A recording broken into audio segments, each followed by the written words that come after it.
when a plan comes together.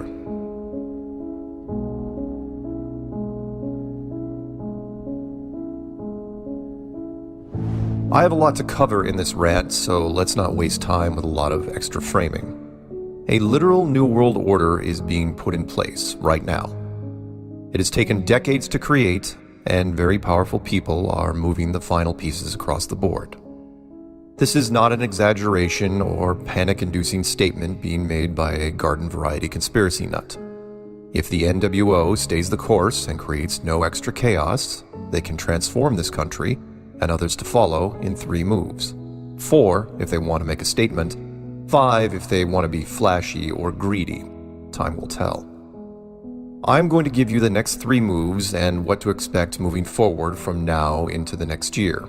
This is not because I snuck out some classified documents while working at an Illuminati think tank. It's based on everything I have researched and absorbed from history and media so far, and it is also what I would do if I were an agent. So pay attention. One way or another, this will affect you. My biggest qualifier for a conspiracy is the inability to improve upon any given plan. The moves that the Order have made so far and what they foreshadow are, from what I can see, nearly perfect. I consider myself a very clever person, and looking at the end goal, I can see no other options. It's like being in check during chess. When you're in it, your responses become very limited. Please keep in mind that everything you have seen on the news so far is just to tick off compliance boxes. This is not about a virus. The virus story was just to give them a reason to ask you to wear a mask. The masks were just to see if you would suffer an inconvenience. You were restricted to see what you would do if just your basic needs were met, and most of the country adjusted without much incident, or so you thought. It's the 2nd week of July 2020. The next move will roll out slowly over several months. It will not be decisive, more of a precursor to the main event. Several companies will come forward touting a vaccine, and the antibody success rate will eventually approach 99%, if not 99.9%. The short version is that the first move will be the vaccine light at the end of the tunnel. It's a promise, a savior, a release from the self-imposed lockdown.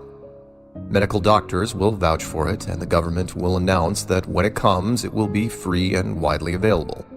Although there will be some debate over who gets it first.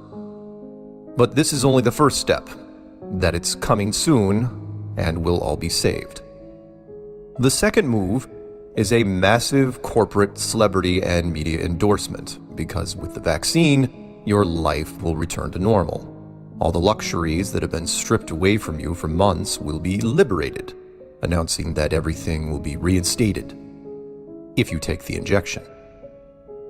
This second move is by far the most important for the general public. Announcing a successful antibody vaccine in advance gives people hope. But the endorsements validate and realize it, making it tangible. You can almost taste the freedom. Every corporation that has been partially shut down will embrace the coming vaccine because they now have the chance to generate maximum revenue again. And the companies that produce the goods and services you want the most, they will be the loudest. This will include the NFL, NBA, baseball, movie theaters, concerts, museums, conventions, conferences, casinos, etc. Any form of escapism that you once subscribed to will now be available to you once again. And all these wonderful distractions that you loved, cherished, and worshipped will be waiting for you, at a nominal cost, of course. The media will then launch a pro-injection campaign blitz like you have never seen. Every day will be stories of hope and a return to normalcy as institution after institution climbs on board the vaccine train. The kids will be able to go back to elementary, middle, high school, and universities. The beaches and all parks will become unrestricted again. You will be able to travel domestically without checkpoints, and internationally, well, we will get to that. People will be excited again, optimistic about getting their life back and the future. And this is the name of the prize they will dangle in front of you: your life back. Everything that has been kept from you will now be returned for a small and very reasonable ransom. And most of the people you see walking the streets will not even resist, because it's easy. Like all great plans, the general public will instinctively understand it at first glance. The order has kept people in the dark for months. Nowhere to go, nothing to do, money is tight, and prospects are bleak. People are so currently restless, they riot in the streets because it's something social they are allowed to do. And they have nothing else on their dance card. Dance cards used to be a thing, by the way. Think about this from the average person's point of view, someone who doesn't want to hear the truth, who doesn't believe in any conspiracies no matter how small. These people will knock each other over for the injection. You thought the Costco lines were long? That was toilet paper. Standing in line to get your life back will be bigger than the new iPhone, and almost as rewarding as having Oprah give you a new car for going to her show. That was a thing too. 1986, look it up. Mainstream will hover outside as the first people get their vaccines, amplifying their enthusiasm, reinforcing the narrative. You'll hear the usual words and catchphrases repeated again and again about how relieved they are, couldn't wait to get back to normal, and so happy that everything is going to be the way it was before. But it's not going to be like it was. Not exactly. You knew there was going to be a catch, right? As first-year economic professors are fond of saying, there is no such thing as a free lunch. I never really liked that quote. What they should be saying is that everything has a cost. Remember that this isn't about cases or deaths or even testing. This is about compliance. The vaccine will be offered to everyone, tested or not, for free. And the price will sound small, that being confirmation. Confirmation is the third move. The third move in this whole process is authentication, meaning proof that you have gotten the shot. This isn't like lying to the doctor when you say you've had your tetanus injection. This one has to be authenticated. It has to be registered into an international database. It's the only way to close all the loopholes and exploits that people would create. Without confirmation, everyone would just say they got the vaccine. They would lie. Not because they are bad people, they would do it out of laziness. Most of the general population wasn't scared enough during the initial numbers to even drive a few miles out of their way for testing. Getting a cure only motivates someone if it's mandatory. It's this third move which is oh so clever. You see, by requiring authentication of the vaccine, you give people a double reward, in that you give them their lives back and they get to take off their mask. Meanwhile, the roles are then reversed for the other side. The option for those who do not want the shot will then be given the option of wearing a mask. Before, the masks were seen as a sign of citizen compliance and the majority of people wore them. Once the vaccine is released, masks will be seen as non-compliance and only worn by the minority. To add insult to injury, it will be a double punishment. People who never wore masks because of their ability to see the truth will now be forced to wear the very thing they made fun of. The mask of the sheeple now becomes the mask of the awoken. I know what you're thinking. You're defiant. You won't take the shot or wear the mask. You're right, the mark system has certain limitations, especially in rural areas. You will be able to walk the streets without wearing a mask, and no one would know, until you decide to purchase something, or attend an event, or enter some buildings. Take grocery stores, for example. You could walk around the aisles with the compliance, but when you went through the checkout, something different would happen. You would either have to show proof of immunity, or you would have to be wearing a mask. If you put on the mask at the register, the crowd around you would voice their displeasure, see it as dishonest and hazardous. And it would continue like this indefinitely. Let's say you went to a football game. You would need the mask to get in. You could take it off once inside, provided that no one saw you do it. Then you would just have to deal with concessions. Maybe bathrooms. It depends on what sort of electronics have been installed. Which brings me to the last detail of the third move, which I left out. The verification process is going to be new and electronic, and it's going to change everything. It's going to create a new world, so to speak. So how would you do it?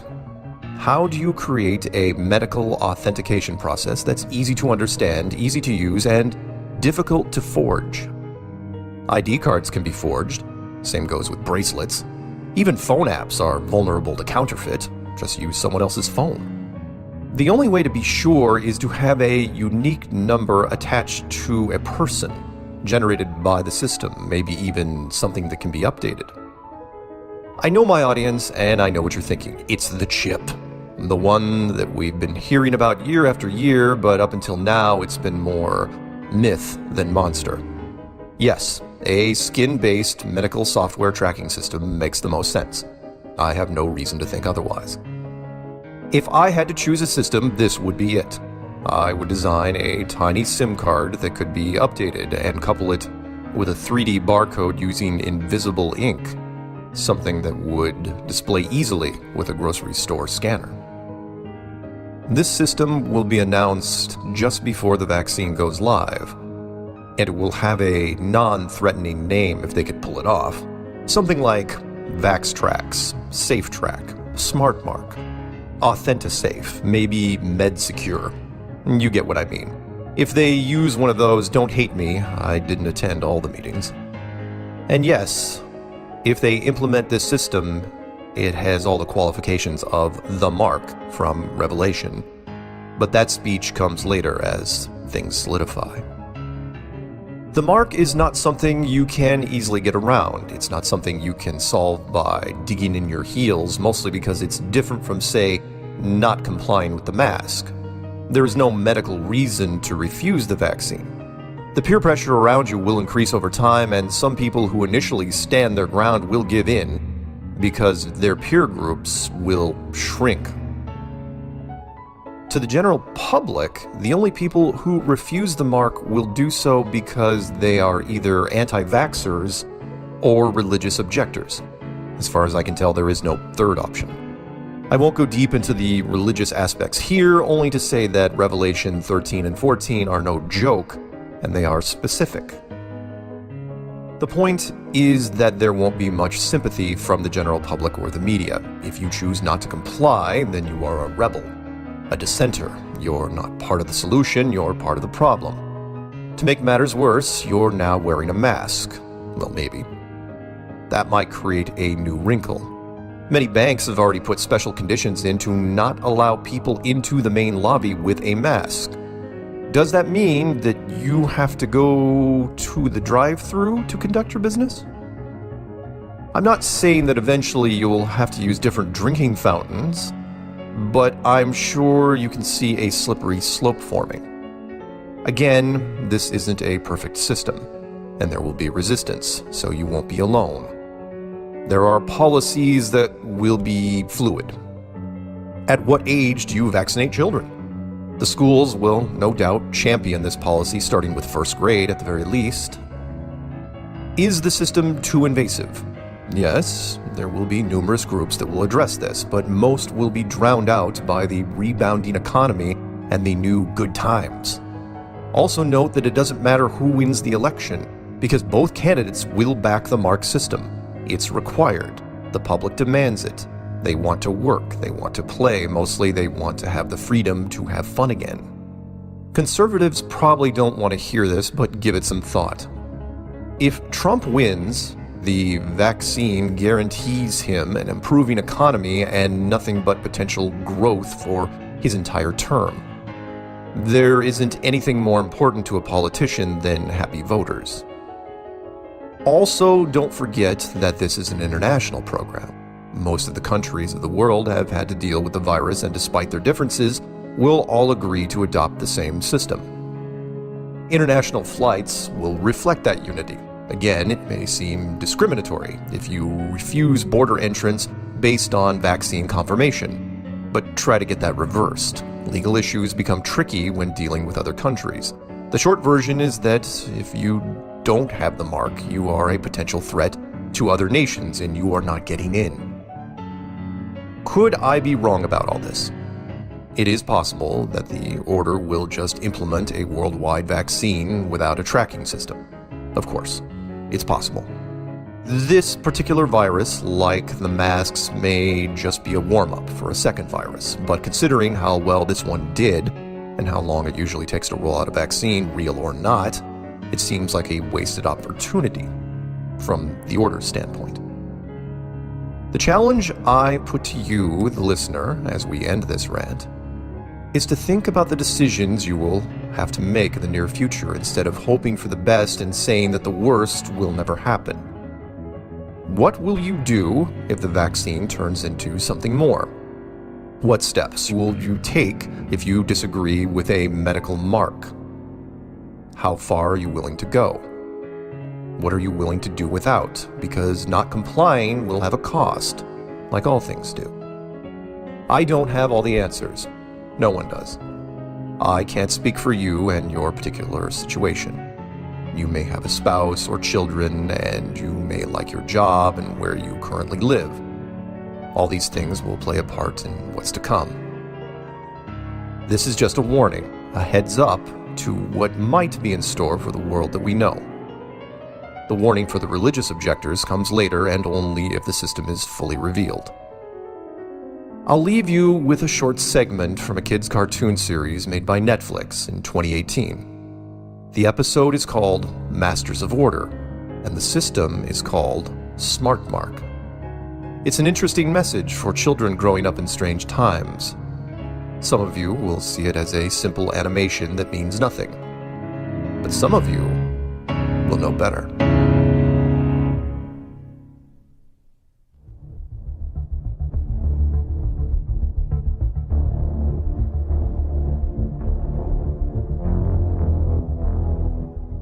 Charter City is stunned by the sudden rollout of Rook Unlimited's most fantastic device ever. The Smart Mark. Throw your other devices away, because the Smart Mark is more than just a phone. It's part of you. Use it as cash.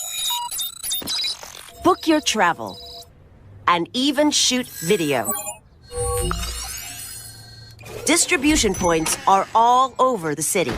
And don't let the lines discourage you. The Rook Unlimited Smart Mark is worth the wait.